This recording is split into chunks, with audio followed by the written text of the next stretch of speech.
नमस्कार, आप देख रहे हैं दर्श न्यूज। मैं हूं दिव्यांशु। लोकसभा चुनाव खत्म होने के बाद आरजेडी के सुप्रीमो लालू प्रसाद यादव की बेटी रोहिणी आचार्य बुधवार को सिंगापुर के लिए रवाना हो गई।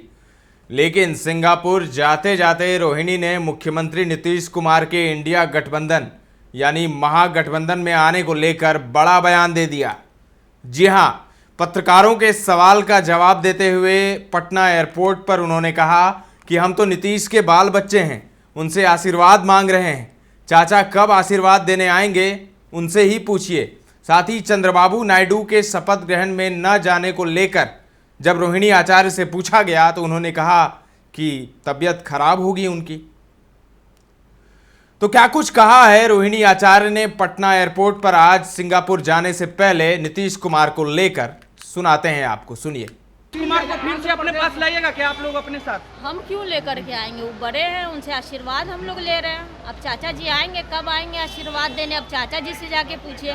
हम लोग तो बाल बच्चे हैं, उनके आशीर्वाद मांग रहे हैं। आज भी आंध्र प्रदेश जाना था नीतीश जी को, चंद्रबाबू नायडू जी को मुख्यमंत्री शपथ में नहीं गए, शपथ ग्रहण में। तबीयत खराब होगा उनका, तबीयत खराब होगा, तो आराम करने दीजिए। तो सुना आपने, रोहिणी ने कहा कि वह 10-15 दिनों के लिए अपने बच्चों से मिलने सिंगापुर जा रही हैं। वे वापस आकर सारण में रहकर जनता के लिए काम करेंगी। सारण लोकसभा सीट से रोहिणी आचार्य बीजेपी के राजीव प्रताप रूडी से चुनाव हार गई थी।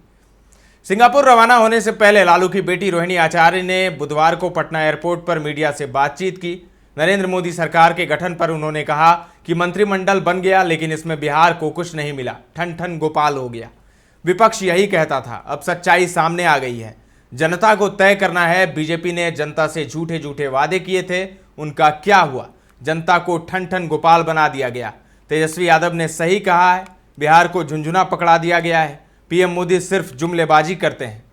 वहीं छपरा में 2 वकीलों की गोली मारकर हत्या करने के मामले पर रोहिणी आचार्य ने कहा कि इसका जवाब तो रूडी जी देंगे, रूडी जी से पूछिए।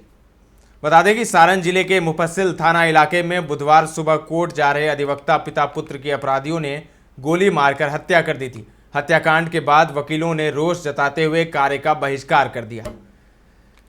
रोहिणी आचार्य अपने परिवार के साथ सिंगापुर में रहती हैं। लोकसभा चुनाव से पहले वह बिहार आई और सारण से इलेक्शन लड़ा उन्होंने। बीजेपी के राजीव प्रताप रूडी को सारण लोकसभा सीट पर उन्होंने कड़ी टक्कर दी, मगर करीबी मुकाबले में लगभग 13,000 वोटों से हार गईं। लेकिन दूसरी बेटी मीसा भारती वो चुनाव जीत गई हैं रामकृपाल यादव को हराकर पाटलिपुत्रा से। तो चुनाव हारने के बाद रोहिणी ने कहा कि वह सारण में रहकर ही जनता के काम करती रहेंगी और अगली बार जीत कर दिखाएंगी। तो अब देखिए, रोहिणी आचार्य सिंगापुर चली गई हैं। सिंगापुर में वो रहती हैं, बच्चे उनके वहीं पर हैं। तो बच्चों से मिलने वो गई हैं और उनका कहना है कि 10-15 दिनों में वो वापस आएंगी और सारण में रहकर ही जनता के काम करती रहेंगी।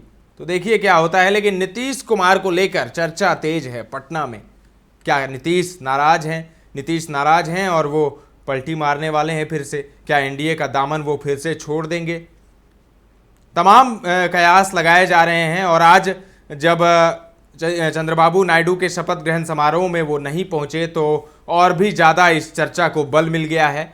चर्चा जोर पकड़ लिया है और चर्चा जोरों पर है कि क्या नीतीश कुमार फिर से कुछ बड़ा करने वाले हैं। क्या पीएम मोदी को झटका देने वाले हैं सीएम नीतीश कुमार?